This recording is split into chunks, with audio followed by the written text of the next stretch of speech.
the implementation of 4% reservation in government contracts by the Siddaramaiah government.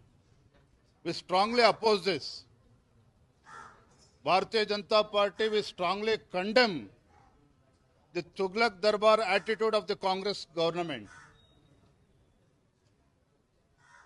Bharatiya Janata Party is never against Muslims, but Bharatiya Janata Party, we are against the minority of the Muslim appeasement politics by the ruling Congress party.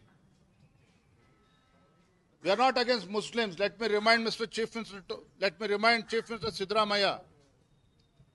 Congress has ruled for more than 55 years in this country.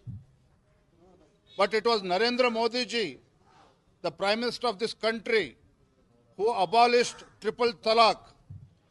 Congress never did this. It was BJP government, it was Narendra Modi ji who abolished triple talaq to give justice to the Muslim women.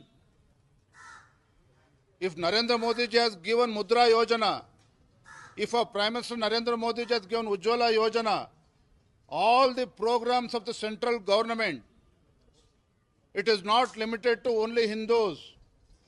All the programs given by our Narendra Modi ji, our Prime Minister, has covered every religion, every person, every poor of this country.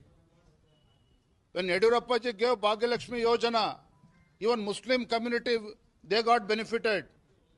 So the appeasement politics of the Congress party, the divide and rule of the Congress party, BJP is completely opposed to this.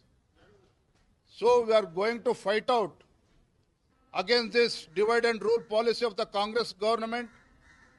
Bharatiya Janata Party is going to oppose my Muslim appeasement politics of the Siddaramaiah government. We are going to fight it out on the floor of the House and also outside the House. If situation demands, we will challenge this in the High Court as well.